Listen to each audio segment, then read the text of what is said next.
Okay, so as per the World Economic Forum, HCI is Human Capital Index, which measures the country's ability to maximize and leverage the human capital endowment.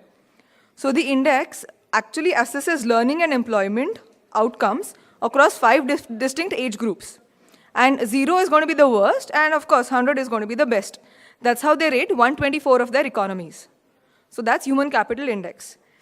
And as per the HCI, any guesses, or as per the report published by the World Economic Forum, any guesses which would be the top 3 countries as per the survey?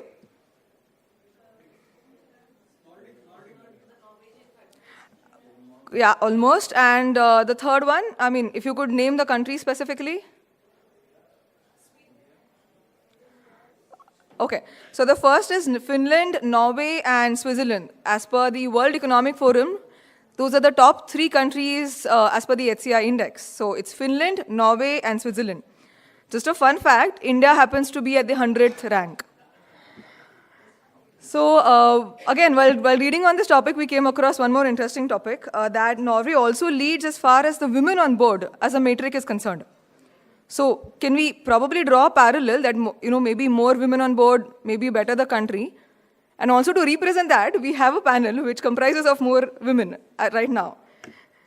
So if we were to draw a parallel onto why can't organizations have one metric?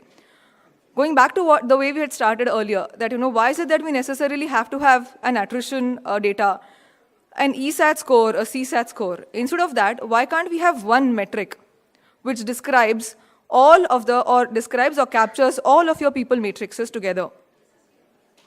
So for that, to discuss on this topic, we would like to now introduce our next panel. Ms. Ritu Anand, who is the Vice President and Deputy Head Global HR of Tata Consultancy Services. Her career path is marked with several other milestones, such as guiding TCS through several successful assessments, conceptualizing and deploying variable compensation, balancing workforce diversity, designing a competency-based organization, and many much more. Interestingly, I've actually got one entire page to describe her. So she's also a Western Regional Head of NHRD and is an advisory board member of WLL, which is Women in Leadership. She's also a recipient of a prestigious WLL Women's Choice Award, recipient of the Exemplary Leader Award by the World HRD Congress, and Meritorious Service Award. Also, she's a doctorate in psychology. Welcome on stage, ma'am. Our next panel is Mr. Ashish Kapoor, who's a Director HR at Eaton Technologies, Pune. He's also a convener for CII's Pune HR and IR panel. Welcome on stage, sir.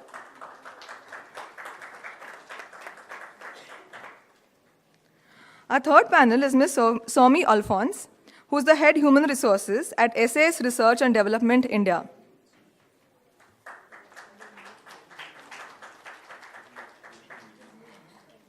No problem. Our fourth panel is Ms. Kiran Aidi, who is the Head HR for Virtuosa Polaris. She's also a key member for NASSCOM's HR Council.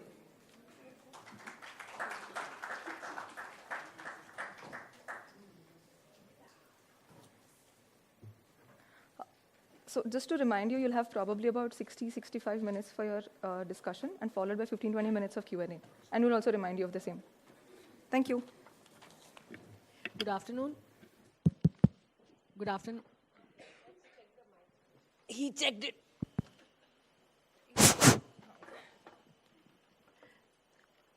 Good afternoon, and thanks for the brief introduction of HCI. And I don't know whether it was a World Economic Forum or whether it was the imagination of somebody sitting in a large organization with the hundreds and thousands of employees and thinking that how to make an impact that HR actually adds value. Why are organizations even hiring HR? That, not many years ago, I was just thinking, sitting back, that why we are not appreciated, why business always thinks about money, finance first, and why they think about HR second or never think about it. And the answer, actually, I did not want very complicated. And I looked for simple answers. And promptly, it came to me that organizations have to make money. Money comes from the core competency that they in, whether they are manufacturing or services company. And then they have to build machines or create software or provide hospitality services. For whatever they do, they'll need people. And if they need people, people will come with their dynamics. Somebody will have expectations, somebody will be stressful, somebody will be gregarious, somebody will be having a very set mindset, somebody will be open. So when organizations want everybody to think of the same goal collectively and they don't know how to do it, there comes HR. Simple definition made very complicated over the years. We started calling ourselves personnel, then we said we don't like it. We'll call ourselves human resources. So I'm saying we are resources, we are machines, we are buildings. Then no answer came. So now I think human capital, again, it reeks of an entity and an object, which I think humans are not. But till we come up with a new name, here we are to discuss human capital index and using it as branding and it as a lever for our brand. I don't know how successful we will be, but at this point in time, we are going to ask ourselves some questions and look for some answers from panelists as well as all of you. So when HCI theme comes up, my vision is that can I have one percentage, one pointer, which I can stand in front of CEO quarter on quarter and say, see, I was 4.1, now I'm 4.5, now HR is going up at 4.9, 5, and that will be a clear indication that HR is adding value. That's the way I envision HCI. For a couple of years, some of us have been working on it, and we really do have some answers. But if we really have some questions, I can probably share it also. But going ahead, at this point of time, let's hear from a very diverse panel that we have on the stage, discussing HCI as a branding lever for HR to showcase itself. So I'll go to Kiran first because she's got enormous experience, and I want to ask her, why do you think the Human Capital Index is even being talked about? HR and people dynamics are known for being a subjective subject. There is no metrics supposed to be involved in it. So what do you think about it? Thanks, Ritu, for giving this opportunity. So human capital index, and why do we think it is really important, and why, from an HR, which is human resources, which we, like Ritu said, from a more subjective matter, we are trying to move towards a more objective matter. The thing is, in today's business scenario, everything is around numbers. Whatever that comes through and goes out, or from a business perspective, is all about numbers. We talk about revenue percentages, we talk about margin percentages, we talk about anything that has to do with numbers. So when it comes to HR also, now everybody is expecting us to talk about in numbers. And we, at this given point of time, talk about in multiple numbers. We talk about our ESAT score, which is a separate matrix we talk about. We talk about our attrition scores, which comes as a separate dashboard for people. We talk about our cost to hire, that is a separate dashboard for people. We talk about many things that come from an HR perspective, and that is where probably we are losing and diluting what we actually do and holistically provide to the organization. That is where the human capital index, or one index, becomes very, very important for us to consolidate everything that we bring on the table to the CEO of the organization. Like Ritu said, every quarter on quarter that number has to move up. And we can probably then go back and say that we are also in that frame where we are equally objective as we see our business being objective. Thank you. Ashish, you are representing manufacturing sector over here.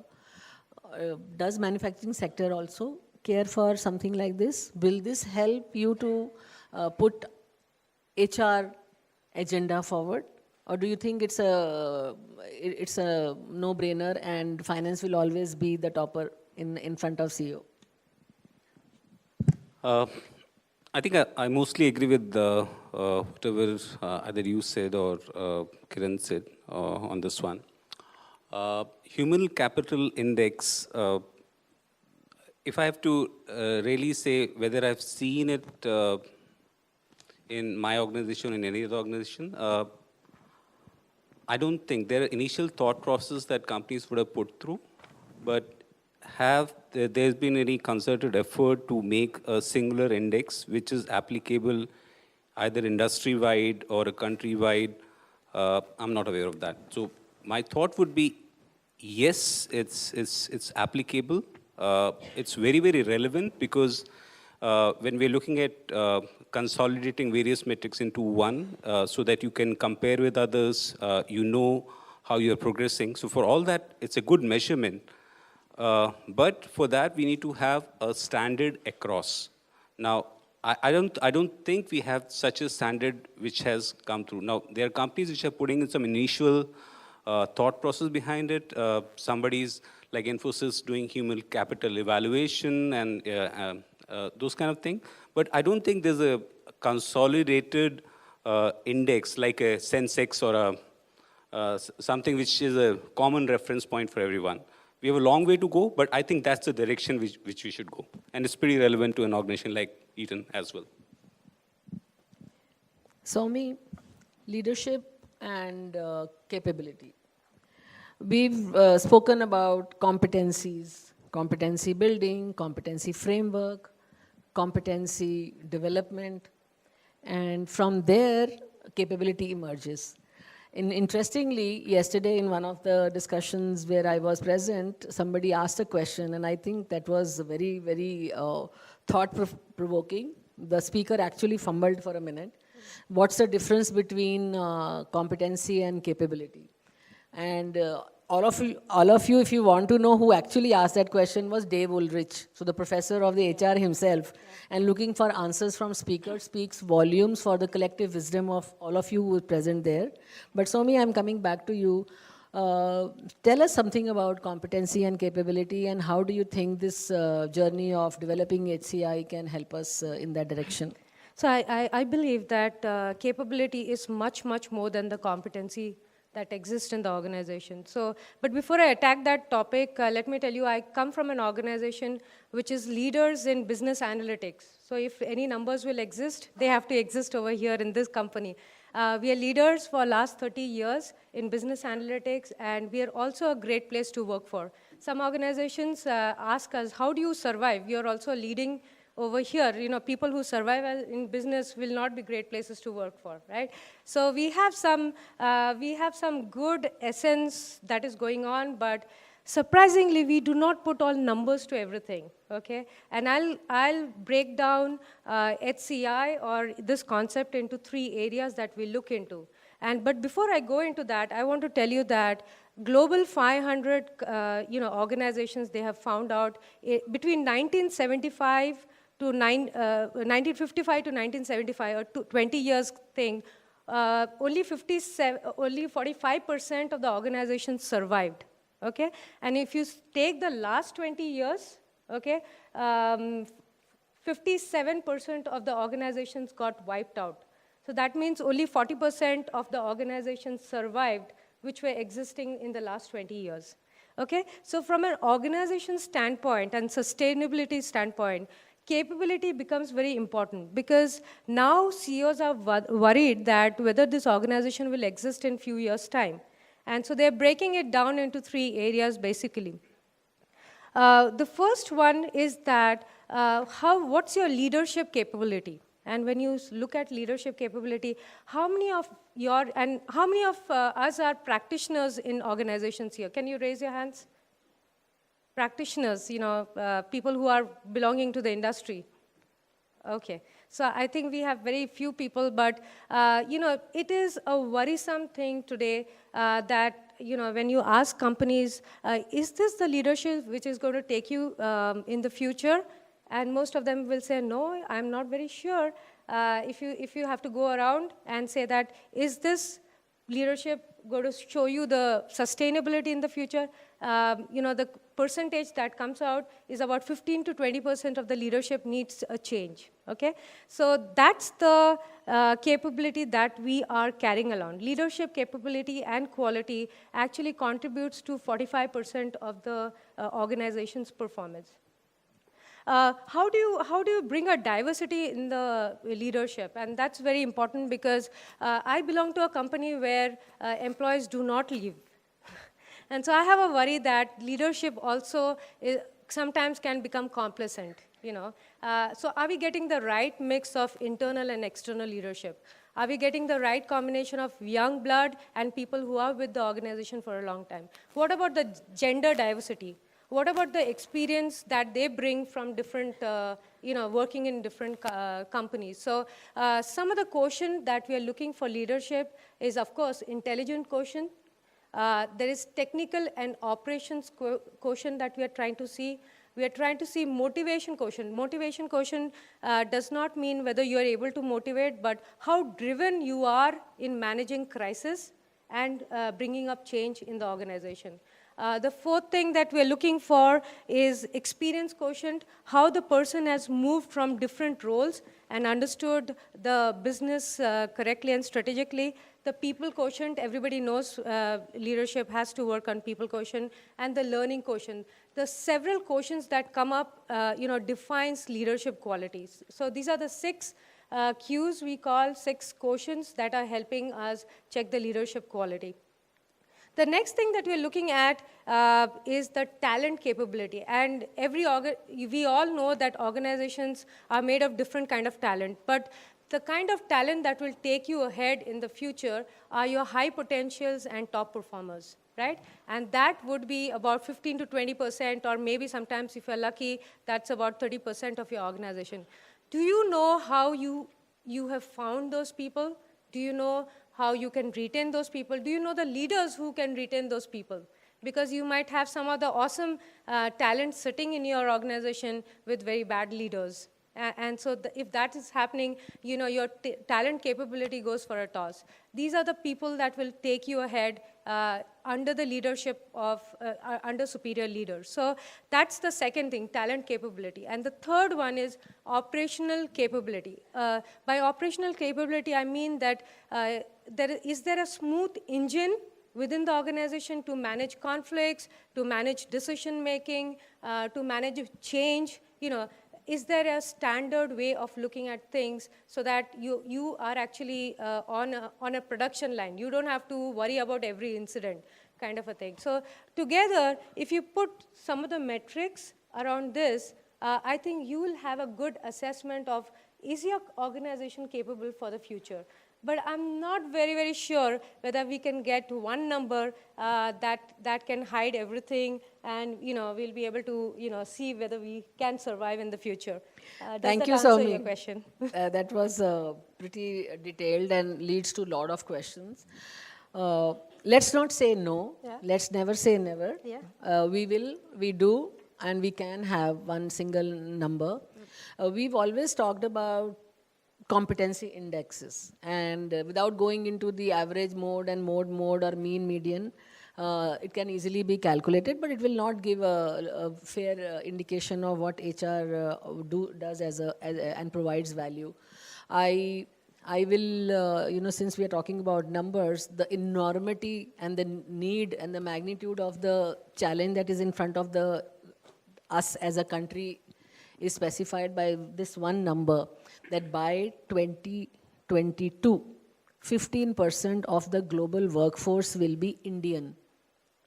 I heard in the previous panel discussion a lot of mind-blowing numbers. All of us are aware of it. It was not new, but when it is spoken and it is publicly shared, then the enormity looms large over us, that all of us really are the representative of the famous demographic dividend of the country. Having said that, the sooner HR people know how to brand themselves, how to help organizations succeed using HCI or something else towards excellence, I think, Swami, that's the essence that is what you spoke about, and that we will come about it.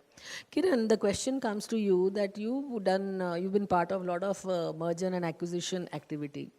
What role HR plays in this? What is it that how you think this type of consolidation of HR value in terms of index can help this merger and acquisition activity lead to an organization success?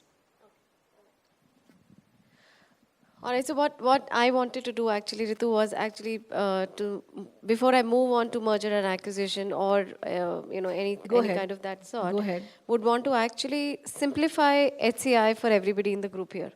Do that. All right, what exactly HCI is? So Human Capital Index, it's an economic index which is calculated for a country. Now, what we are trying to do here is we are trying to translate that into a corporate environment. And how do you actually go ahead and translate that into a corporate environment? Sony talked about a lot of, capabilities, people capability, or, and a lot of matrix that we can handle. Let me just simplify it. So there are 4 pillars for Human Capital Index. First pillar is that a country is looking at education. How do you build capabilities from an education perspective? So now how do you translate this into a corporate environment, and how do you get from a, what number or what matrix that you should be looking out for? All right. So we do a lot of certifications in the organization. I think all of us do a lot of certifications. There are a lot of people specifically, I can talk from an IT perspective. So if there is a cloud person or if there is a BPM person, we'll go through levels of certification, which will be a CSA, CSSA, CLA, and there will be and there are hordes and hordes of certifications that you get. How is it that you take that the number of people who have went through the certifications, how is it that it relates to their longevity and performance in the organization? That is one matrix which can easily be derived, and you can actually look at it. The second pillar for human capital is actually workforce and employment. When it talks about workforce and employment, they're actually looking at mobilizing the underutilized workforce. Now, underutilized workforce in a country could be anything. It could be women in the country, because probably the diversity ratios in the organizations are much lesser, or it could be people from various stratas of life, where they probably cannot reach a proper education level, or cannot reach the corporate world. Now, when you translate that piece of it, which says workforce employment, or when you workforce and employment, you take up these diversity numbers. All right, you take up that, okay, fine, our human capital index will have one number, for diversity. And you take that number there and put it into that matrix. Now, this diversity can be anything. Could be, when we talk about gender diversity, or when we talk about how many people do we have in the organization who are differently enabled. Organizations are definitely going ahead and looking at those also. So get that number there. Now, the third thing is enabling environment. Enabling environment in a country where you can actually go ahead and say that, fine, we are providing that kind of infrastructure, whether it's physical or softer part of the infrastructure, which will help the citizens of a country actually to grow. Same thing, every organization gives an enabling environment. Whether we are working in a millennial organization or a non-millennial organization, whether we use social platforms or we don't use social platforms, but at the end of the day, everybody is trying to give an enabling environment to the workforce. Now, if you have developed a system in an organization, I can talk about my own organization, we have a platform called V+, where you have all the social media attached to it, you have everything there. If outside it's YouTube, we've got VTube, you got Google outside, we got Wingo inside, you got Facebook outside, we've got Yammer inside. But at the end of the day, it is measured. It is measured, and it actually gives a millennial score. And today, as of today, if I were to say, how millennial are you, there is a score attached to each and every employee in the organization. So that way, again, a matrix comes through, and you can say, okay, fine, we can go ahead and use that also when we are calculating an overall human capital index for an organization. Last but not the least pillar that we have is health and wellness. Now, how do you attach a matrix of health and wellness of an employee base in the organization and take that again into it. Normally, a human capital index is rated on a score of 1 to 100. So we have a system in place in Virtusa. I can't take the name of it because it's actually going in for a patent. We have a system in place. We do it very, very effectively. We have a score of 1 to 100 coming out of all these 4 pillars, which is actually translating into a number quarter on quarter. And it's a global number which comes quarter on quarter for us. So at this given point of time, some of the centers in India will be at a 77%, some are struggling at a 38%. But all are measured across in a very, very similar way. So is it possible to have one index coming out? Yes, it is possible. It's just, we just need to see what are those things that we do and can convert them into matrix and put them all together and see that if we can get one score from there. Actually, I want to interrupt before you go to the next part of your, question. That why it has not been propagated, or why people have not come up with such a number in such large, by large organizations. It fails me. Internally, lot of companies probably have something, but it's not talked about. That is for you to think about it. But the challenge which I very interesting, very globally accepted 4 pillars you spoke about, Kiran. But I will have a counter question, that are these pillars appreciated, desired, wanted by the business organization? Does it say anything to them that what organization, HR, people, department is doing, which is adding value to them and without which they cannot do? That kind of HCI is what I am personally now challenging all of us, that we should be working to create within your organization. Our journey has started a couple of years ago, and definitely it's not impossible for all of you to think about it.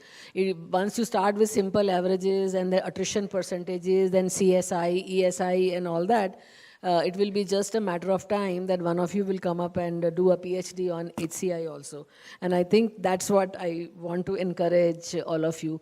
And the second thing which I want to leave at the table before we go to the panel again is, all of you know people capability maturity model. Those 6 steps that defines the levels of excellence that each one of us aspired to be, and many of us are got it also.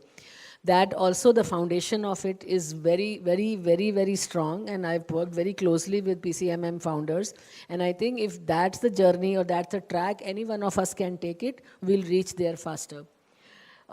You want to say something, Ashish, about this HCI definition which Kiran spoke about before we go to M&A activity? Yeah, very quickly, I think the only response I have is, as I said, individual companies might have done something in this area, but to agree on a common standard across, because index is something which is universally applicable.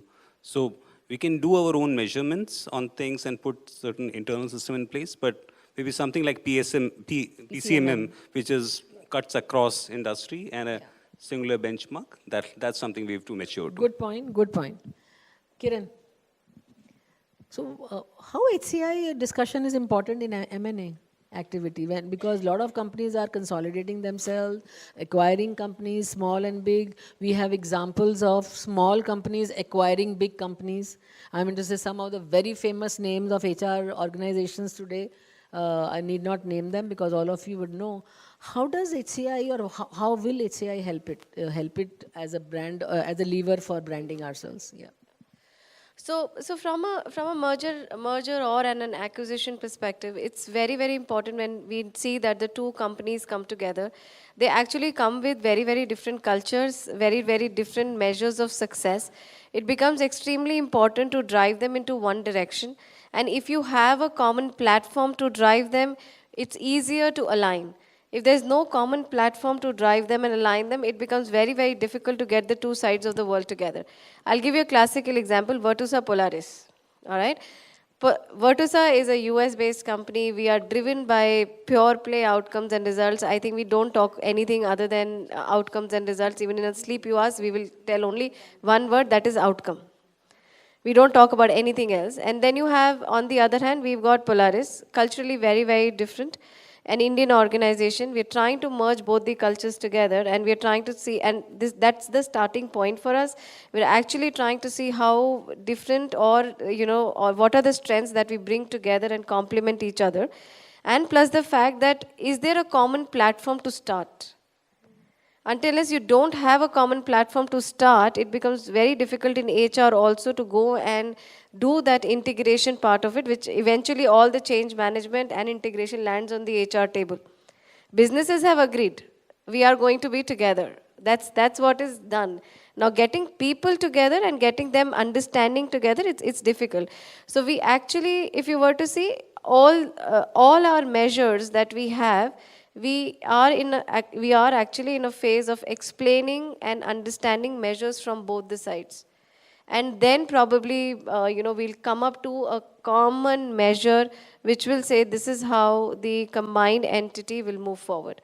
Otherwise, if we don't do that, we all will be moving in different directions for next 5 years. So it becomes extremely important to have that.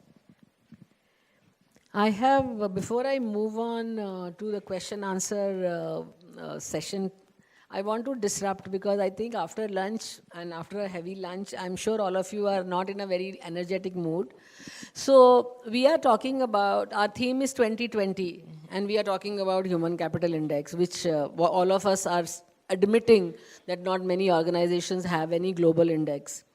So 5 questions from the audience. Speak about one disruptive thing you want to do if you were the boss or you are the boss in the company tomorrow, and which you will want to see in 2020. So scratch your brains and think about something very wild, very disruptive, which nobody has done it, small, large, manufacturing, IT, services, anything.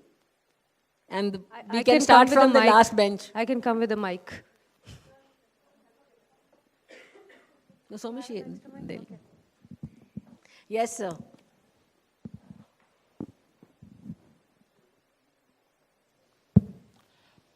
We were talking about learning in the organizations. And learning is mostly focused on work-related or career-related to the associates of the organization. So we are talking about 9 to 5. But I would like the organizations to work on adding the learning about life for the associates. So we cannot separate 9 to 5 and 9 to 9 person. So once we bring on focus on the life learning of associates, then the lives of the associates will be enriched, as well as the organizations will be enriched. Very good. I think you are talking about not 9 to 5, but 5 to 9, impacting the life of a person from 5 to 9. So that's a good one. So if you already know how to go about it, very good. If you don't know, you've got your job set now. Very good. Okay. Good afternoon. I'm Suvashish Bhattacharya. I'm professor with Symbiosis. Quickly, the answer to your question that what is this that a company can do as a boss is to be transparent, to accept the criticism, allowing HR department to do their job, even if the job is to criticize the CEO. So that's the quick one. So let me elaborate a little bit on this. We were talking about HCI. HCI, most of the countries worldwide, they have used this for the nation. And Finland ranks 1, India ranks 100 in the ranking. So that itself is the, talking about, because companies are part of the culture. Companies are, whatever things that we see in the company is reflected in the nation also. So probably the kind of things which we can see in companies would be somewhere around 100. Okay. Second, TV Rao has given a very good framework on this, HRD scorecard, HRD audit and scorecard, where probably HCI, which typically these 4 pillars are there, which is a measurement for the whole society, where the people in the whole nation, they stand in terms of HCI.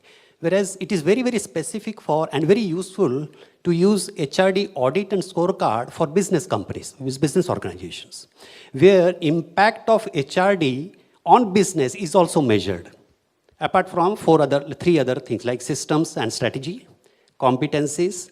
It is not only competencies of the HR department, but competencies of the whole organization, including CEOs. That's why I'm saying CEOs should also be ready to listen to that, allow HR department to do that, honestly, sincerely, and accept that also. It's a very, very holistic tool.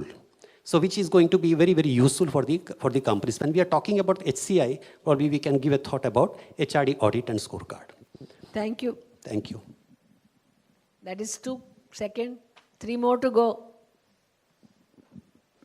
Tanvi. Yes, Kavita. No, there's Tanvi. Thank you.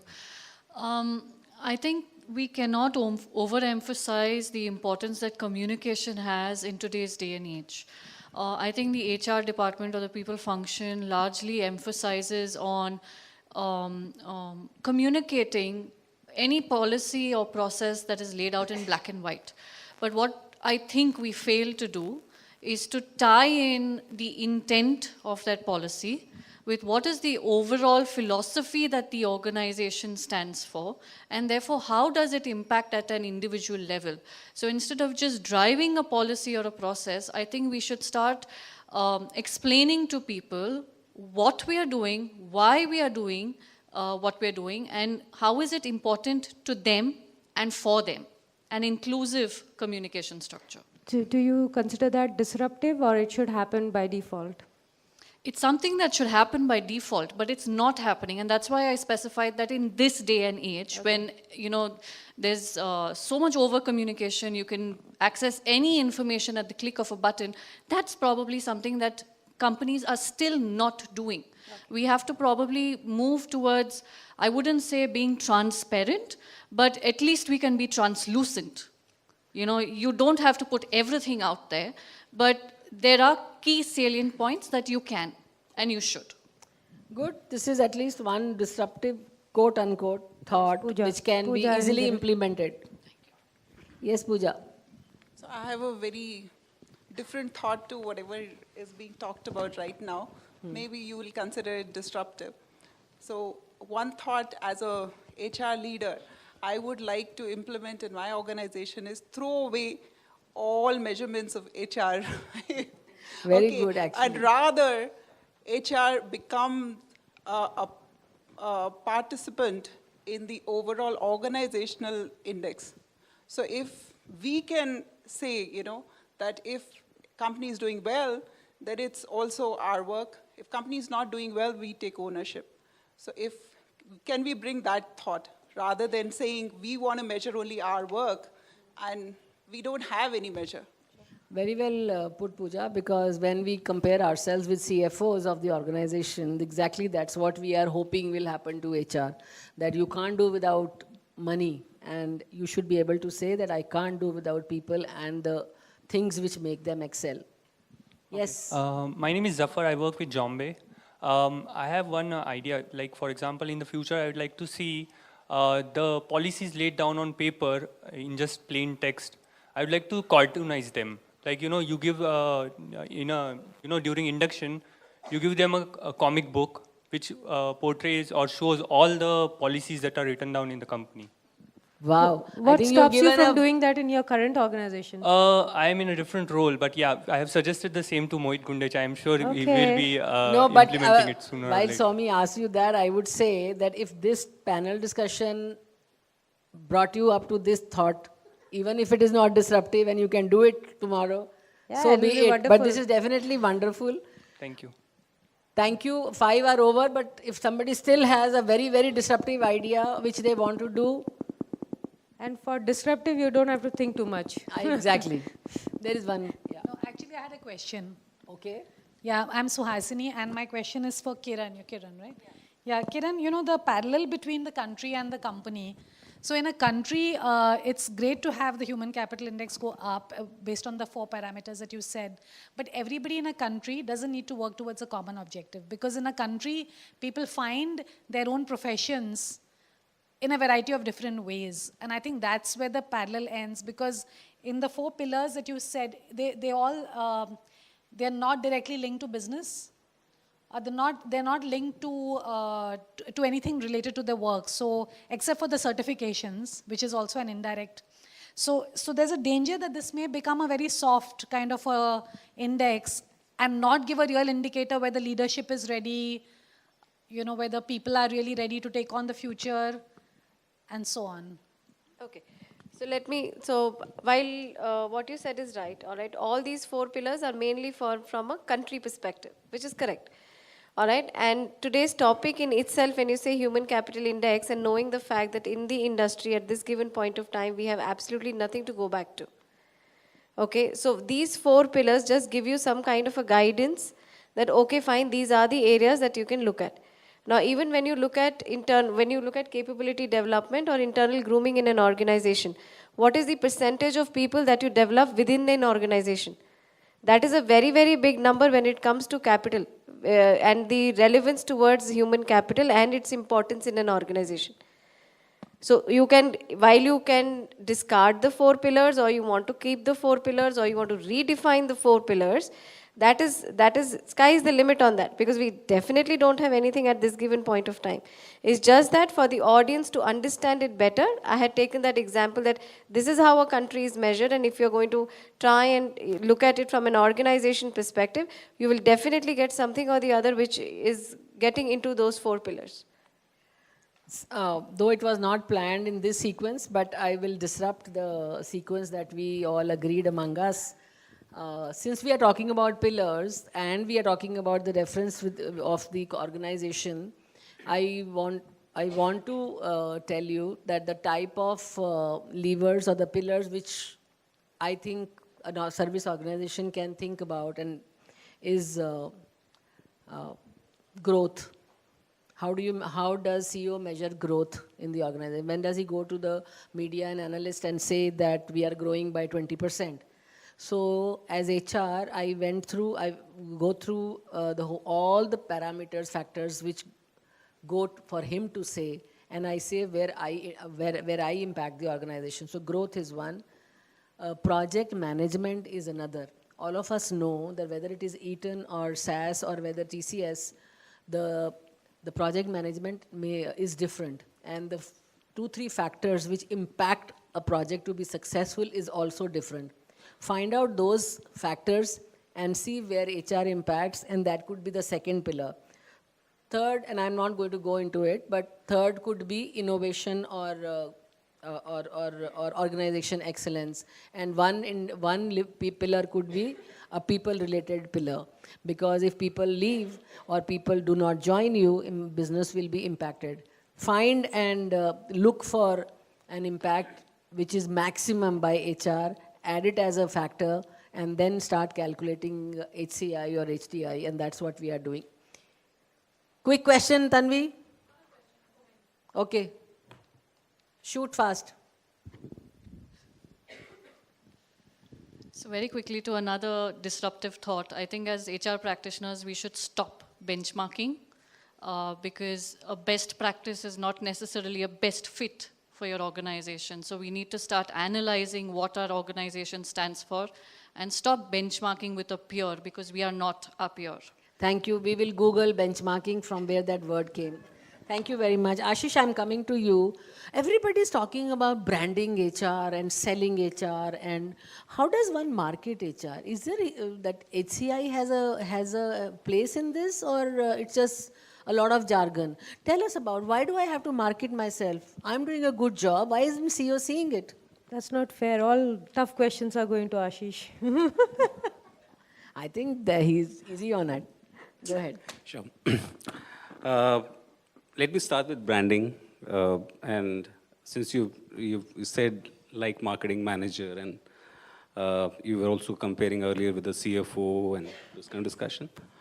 Let's look at what is branding and why do a business need to do a branding? And before coming to HR needing a branding, Now, branding, anybody, and we all would have gone through our own education, either an MBA or some other program. My professor taught me is creating a unique image of your product and service in the minds of your customer, right? This is what my marketing team in my company does. And I don't see my role as any different than that of that marketing manager.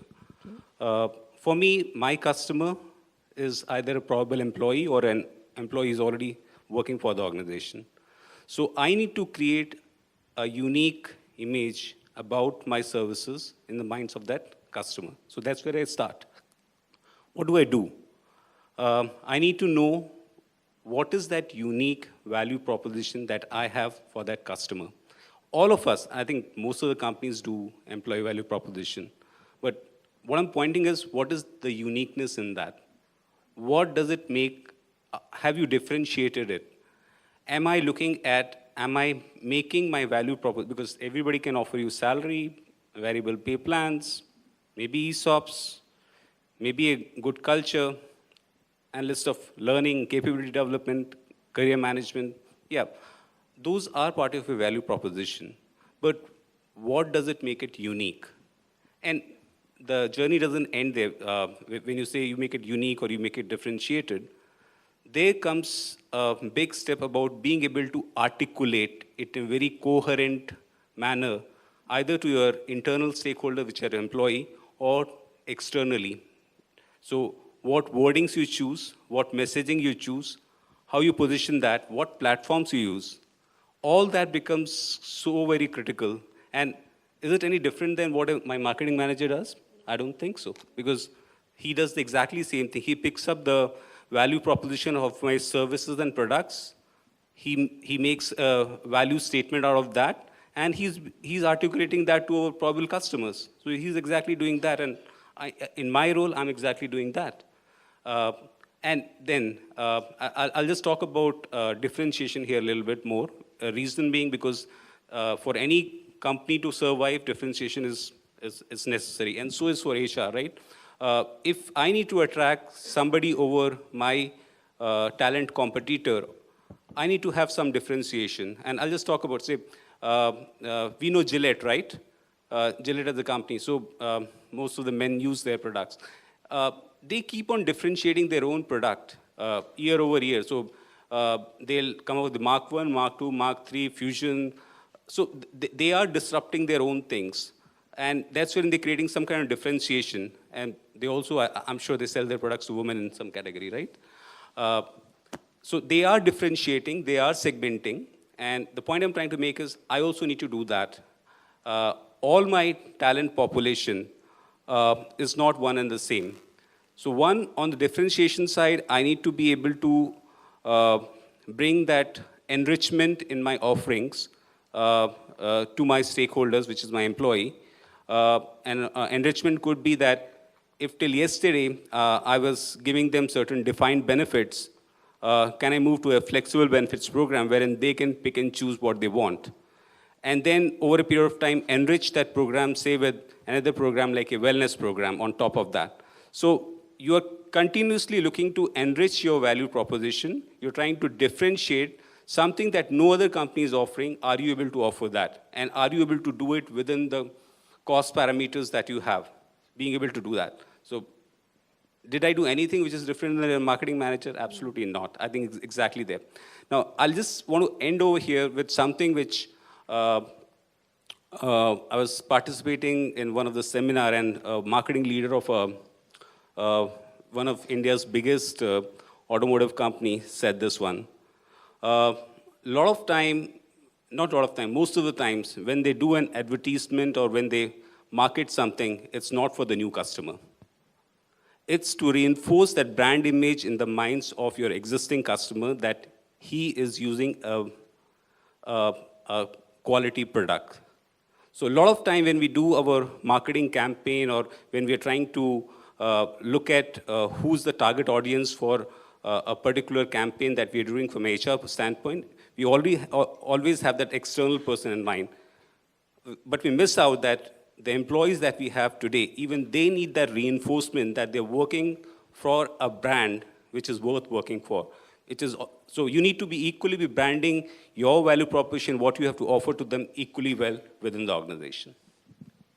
Very interesting thought process. I absolutely loved the last piece of it, because rather than investing time and energy and newness on your existing employees, the focus of the organization, the priorities of the organization, the next best thing happening in the organization in on hiring. And I just keep wondering, scratching my head. Of course, I'm representing a company which hires on an average 70,000 people, but nonetheless, here we are talking something different. I'm going to do a little different thing, quick, to generate excitement among the audience who are still sleeping after the questions also. So, Somi, and all of you, I'm going to ask quickly one word, and I want your reactions on with the aspect of index that we are in future going to create worldwide. Every organization measures these three things, I presume so. So I'll say those things, and each one of you, whatever comes to your mind, tell me. Attrition percentages. You want me to tell mine? What do you, I'm just, because these are the age-old, beaten to death indexes that we have been shooting and showing in to the media and the analysts all over the place. Right, so what do you think about it? Measure attrition only of your top performers and leadership team. Okay, good. Important. Make it more relevant. Okay, yeah, why we are measuring attrition. Very good. Second is diversity. Do you measure? Yeah, we do measure diversity. Mike, do you measure? Yes, we do measure diversity. Is it important? Yes, it is important. How do you define diversity? So right now, diversity is defined in two ways in our organization. One is gender diversity, and another one is that we do look at differently enabled people whom we can hire from the market. So two things we look at. Okay. Ashish, diversity? Uniqueness of perspective, very important for a diversified corporation because our customers are diverse. So I need to have that diversity of thought process within the organization. Very important. Do you measure it? Yes. Do you do something with that measure? It's part of my scorecard. Okay. Soumi, diversity? Even if we have the most diverse organization, if the leader is not able to bring the minds and ideas of people together, it will not work. So the whole idea of diversity is to channelize all those ideas and thoughts. And so it requires, it is strange to say that the more diverse the team is, the more difficult it is for the leader to extract and get the most of it. So leadership has to be at optimum to take the benefit of diversity. Do you measure? We don't measure, it's a result of something. So it's not something that, we are chasing. We are not chasing something. So you haven't set target? We haven't set targets. Okay. So this is something new I have not discussed with you, but if you don't have any comments, it's fine. Wellness, do you think it's important? Absolutely. In organization? Yeah, it is very much important. And one of the important thing is mental health is equally important as physical health. So while organizations are focusing on physical health, mental health is important. Would you measure it? Do we know how to measure it? I don't. It's important, but I don't know how to measure it. Okay. It's important, and at this given point of time, Virtusa is actually going through ensuring that all our executives sleep 8 hours a day. In office. Not. That would be excellent if that can happen. Actually, that reminds me, I don't know how many of you have worked in China, but first time when I went to China, I was working in an office. It was around 1:30, and I came out that nobody is asking me for lunch and all that. And I came out from the room, and the whole floor is having heads on the desk, and they were sleeping. And I ran as fast as I could across and went to the HR head of that subsidiary over there. And I said, Emily, they're all sleeping and you're not doing anything about it. She's saying this is by law, they have to take rest. I was shocked. If anything disruptive like that in India can happen, I would really love to measure the productivity of the country or the organization after that. If China could get away with this, yeah. And it actually works like a clockwork in those organizations. Yeah, they just They sleep just and they go get up. sleep and they get up after a power nap. So since I asked both all of you about attrition and diversity, it's my responsibility to say something about my views. I stopped calling attrition, but now I call it for many years retention. Okay, that gives a positive spin. Talk about HR people. Always want to change the words and feel good about it.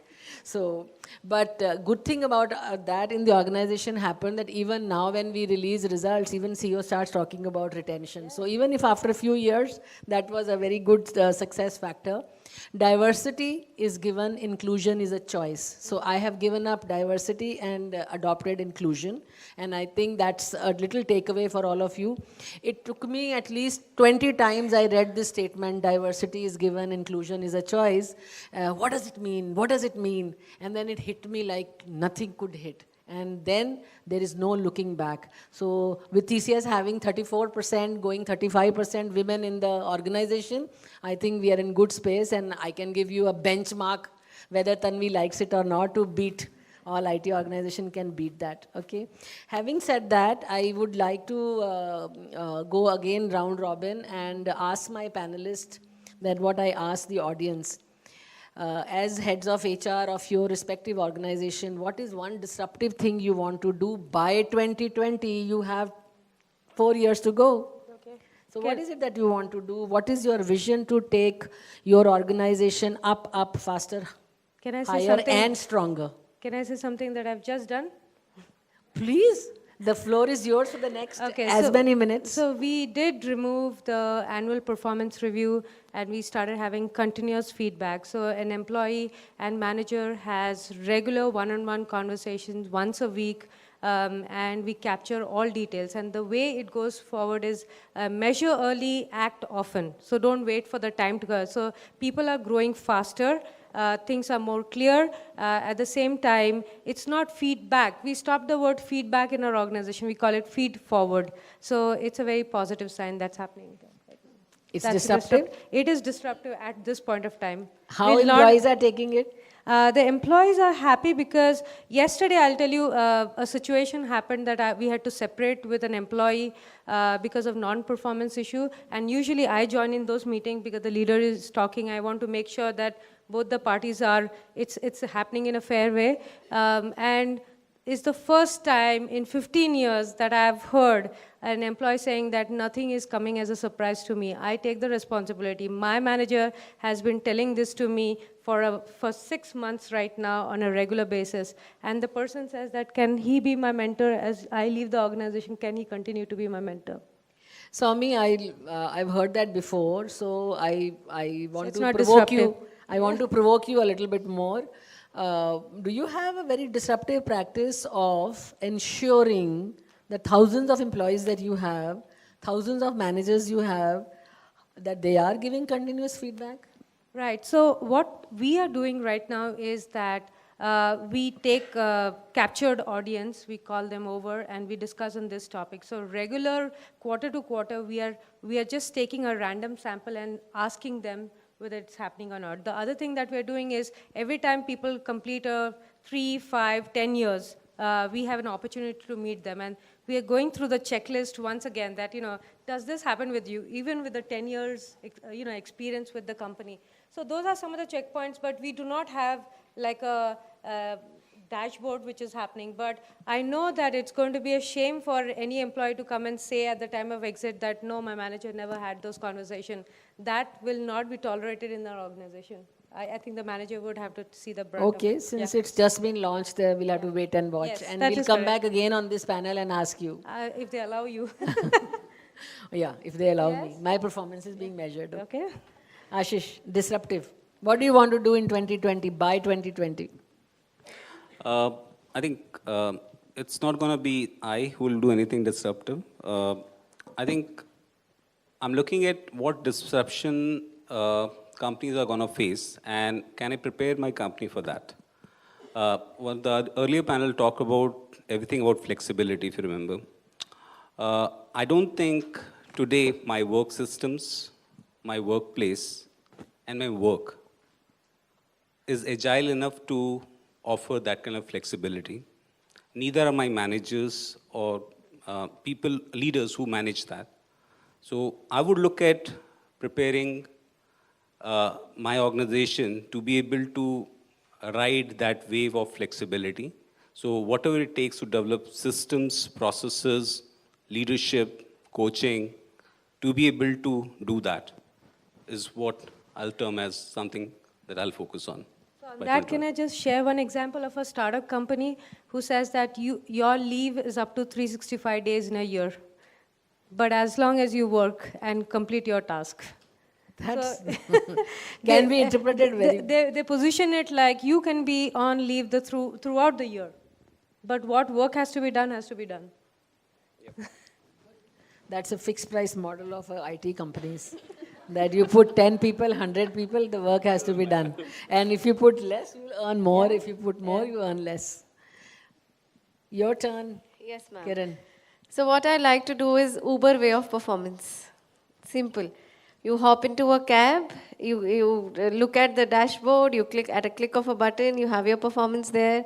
That's what we are moving towards is Uber way of delivery. I like to move at Uber way of performance actually, and go ahead and there will be nothing called performance management. There will be nothing called a feedback or a feed forward. You will have a dashboard on your mobile phone, on your app, actually telling you where you are today. That's what I would want. That's actually very disruptive, and we are already on its way of, I think our CEO has been talking about it a lot. But today, just to be a little more specific, we've heard a lot of Uberization as a concept in the earlier panel also. What does it mean? That you apply through an app, you get interviewed through a video through an app, you get an offer letter on your mobile, you get a joining date, you get oriented through an app of the organization once you join. The onboarding happens and performance appraisals, as she said, and we set our own targets and complete them ourselves. Dashboard will say whether you have performed or not. You've got rewards and recognition and everything in any case on an online platform. So are we closer to that? Are we seeing it in the organization, or is it only being talked about in the media or in the paper or in our imagination? Yeah, I can probably add to it.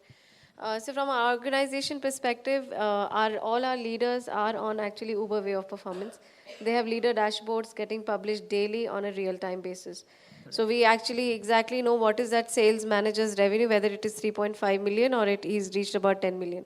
And it is literally flashed across all the centers in the world on the LCDs, and any client also, if they ever walk into our offices, they are there bang on the reception. So at least we've reached there, but for employees, yes, it's a long way. That's why it's 2020, we'll do something. I just want to add, from a SaaS perspective, we are a very human organization. So while the organizations are going digital, at that same time, we would like to reverse back. So while all these things are happening digitally, we would like to have a face-to-face conversation. We'd like to enjoy each other's company and be human. And the HR we call Chief Culture Officer in future. Whatever you call. I mean, I don't have a role right now. That if the leaders are doing a good job, I don't have a role to play. You can join the business, but I think well said. Some companies will be able to do it, but if you are running a country or a company of that kind of a size, it may not be possible. Can we disruptively think about, at least by 2020, that use technology, go digital, but with a human face? Is it possible? Okay. So we'll take some questions. Yes, sir. Okay, there is a question there. Nobody's taking the mic to him. So are you going to ask a healthy question? No, honestly, my question is regarding the human capital index, the 4 levers that you all spoke about. Is there a weightage assigned to each of these levers, and is there any scientific evidence available which says, which can help us decide which organization needs to work on which lever more to improve that HCI over a period of 2-3 years? Just, is there anything available in terms of data? Kiran, would you like to take it?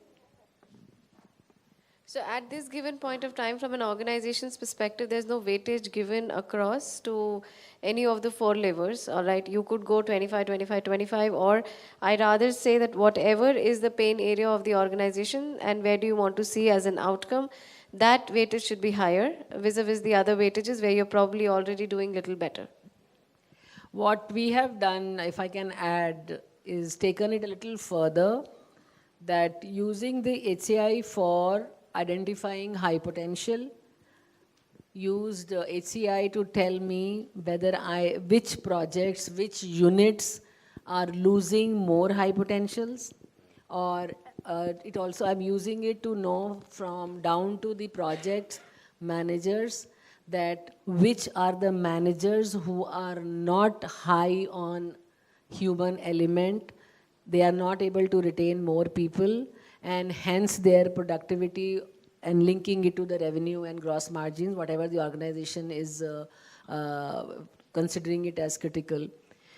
This is right now at a dashboard level at the very select people, but I see lots and lots of possibilities. We are doing parallel runs, and several use cases can be built, which we are building.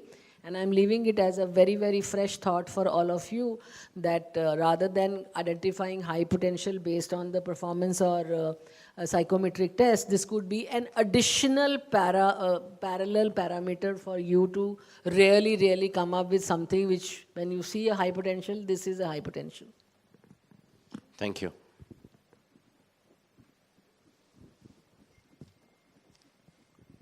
Link everything to the business performance. My name is Anurag. So I'll just take a some thought from Ritu, what you just shared about the contribution through which through the HCI we are trying to provide it to business leaders on the dashboard, which is helping them to build more insight and also the foresight. Okay. So I'm taking liberty of thinking a little disruptive, which was the question in the first session. So in last 1 week, this is the second NHRD meet which I am attending. And one theme which is common I'm hearing, and it has got some connect, 3 decades in HR profession. I'm hearing the one theme which is going very common. Earlier days, personnel, now HR. I think we are constantly pleading, urging, begging to recognize us, listen to us, give us a place in executive committees and the board. So my submission here is that a lot of young HR professionals are here, a lot of senior professionals are here. Good amount of work is being done by HR professionals. I don't think there is a further need to plead, urge, appeal to the business leaders that please listen to us, please recognize to us. Thank you. Yeah, this hasn't changed in the last 20 plus years at least, right? I think the time has come, because we are also, I'm personally seeing a lot of business people moving to HR. I don't know whether what's going on in their mind, that HR is not doing a good job, or it is such a good job they are doing that we also want to join the bandwagon. Each one of you can figure it out in your organization. But we now have in my team a healthy mix of business and HR professionals. And concurrently, we also have a lot of HR professionals who have joined the business and are learning the ropes themselves. And some of them have not even come back after 5-10 years. So I think it's not very soon, next gen HR discussion should happen, and HR should not be a theme at all. It should be a theme like culture, wellness, and diversity, inclusion, something like that. HR, I think, is not something I'm forcing in the future, because unless we become part of the business teams, we will be dead before we know it. I don't know how many of you have studied an organization which is 1.3 million strong, which is a huge organization, has no professional HR. Yes, correct, could be. You know, I wouldn't be very, very happy about it, But if it the No, organization, HR is there in the organization, but there's no professional HR because everybody is HR. So they keep having people coming into HR, going from HR to the business. It's a constant mix. So there's no only HR coming up. It is, he Since has it- to totally go. That's it. since it's become a little bit of a healthy family, like-minded professional conversation, I will also add a retort to it that since I am seeing almost 30-70 mix of business, non-professional HR and HR working together, there are certain competencies that only you can bring in at the table. And you better be feel proud of it because they just can't get it. And those core competencies, don't leave it up. And if you are not at the table, those competencies will go away because without professional certification, nobody will know how to do it. I'm not going to give you gyan as to what those are, but please, why succession planning is never succeeded in any company in the world, no matter how much company may say so. If somebody dies, of course a successor will come in, but whether the successor was there and groomed forever, very few organizations can boast about it. Thank you for saying so, because I think future is that the department goes away and people function becomes a part of business function, is what I will interpret what you said. The questions are coming from the front of the conference room. I have just one thing which I started saying earlier. So just want to add this, and this is my personal experience. So we all now have a seat at the table, which we've been all asking for, we have that. But what I've seen is, whenever something goes wrong, like say we didn't bag an order, or project went bad, okay? At that point in time, what I want to ask everybody here is, tell truthfully, do we really take the ownership just like a delivery head or the marketing chief or sales chief? Do we really, at that point of time, do we say, oh, it's not my job, wasn't me? And unless we get that act together, can we really say we have a deserved We deserve a place at the table. So I belong to a research and development center, and we do have misses sometimes, and projects don't go as expected. I'm invited to those kind of conversations, but it's never that they're discussing and I feel out of the place. I want to understand what went wrong. But it has never happened that they're discussing and I'll say, oh, this is not my problem. I know that the center's existence and sustainability depends on my performance, and I want to understand what went wrong and how can we improve that. So that's my attitude towards it. I cannot generalize it, but that's my attitude when I'm facing a problem. I can see a problem once, but I don't want to see it again. So I want to give my bit as to how we can avoid it in the future. Ashish? Again, I can't generalize myself, but yeah, do I feel the pain? Yes.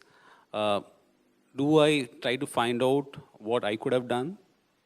Some cases yes, some cases no. It all depends upon how much involved I was in that, because it's a diversified company, so it can't be that for every deal I would be aware of those things. Now, but what I can definitely say is, one is about losing something, but even preparing for something, suppose we're bidding for something big, what contribution I can make for that, to prepare for that, or suppose we're we're getting new lines to support a new business, because we are getting that business from a customer. I was in manufacturing, so I'm not talking the software language. It's a new line for a production line for a new customer. I'm looking at what contribution am I making? Will I get the workforce ready on time to ship those orders to my customer? Because our delivery schedules are very, very tight jacket. Automotive industry, every customer needs just-in-time everything. They don't need in advance, they don't need later. So am I involved in all those decisions and making it happen? And if something goes wrong, am I held responsible? Yes. Thank you. Kiran? Yeah, so my response is almost similar to Ashish. You take me for a client oral and you lose the deal, I feel very, very involved. You don't take me for a client oral and you lose the deal, I don't even get to know about it. So that's the fact of life. Yeah, but let's think how we can change that, because unless you change it, it will not change. So how to in proactiveness, positiveness, convert everything from it was not told to something positive is what I am looking at, and that's what we try to do. Many of us will see success, many of us will not. We are coming to an end of the discussion, but there is still about 3-4 minutes left. I want to draw a parallel to the country and company comparison in terms of 4 pillars that we discussed. I think it is a very interesting parallel. I personally have taken a note of it because I can only see that there are only 2 majorly I can think about parallels which are already happening. Education can be parallel to a training, and health can be a parallel to what we are doing in terms of wellness in an organization. Remaining 2 pillars of the country, I think a lot to do, and that's what my takeaway is. A brief over here that I hope none of us are talking about talent shortage ever, because there is 2 pools of talent which is available to be tapped, which at least our country is not tapping enough. One is the diverse pool, whether it is differently abled, whether it is women, whether it is people who are not able to come up the skill level because of the lack of economic proficiency. Those people have to be tapped, and what Team Lease has at least thought of doing is wonderful. Some of our organizations who are large enough actually can do it in a much smaller but in a much more effective way and in much quickly way. So that is something which I am drawing parallel to. A lot of us spoke about disruption going forward, and I think the thoughts are very good. Some 5 of the statements came, and I think all of us must have taken note of it, and at least ask ourselves a question that how can we disrupt? For example, in our organization, CEO said, drop the workflows. Whoever is using Oracle and SAP would know that there are workflow-driven HR processes. I apply, you approve, and then it goes the Mac way. So when he said 3 years ago, drop the workflow, cut the workflow, everybody was like shocked. But now it's very easy. It's very easy. I want to take leave for a reason. I'm a responsible member of the organization. I will apply, and it doesn't need any approval. It will go and deduct from my balance. That's about it. That's a simplest example that he could give or we could take, and that's become a disruption in the organization. How many people you will cut, how many forms you will save, all those things is a fallout and a positive outcome of it. So I would like to end this panel discussion. If Soumi, Kiran and Ashish want to, anything unsaid in this topic of HCI being used as a lever for our HR brand, can say it. Otherwise, it's been wonderful participation from all of you. I don't have any additional comments. Thank you. Ashish, Kiran? Thank you very much.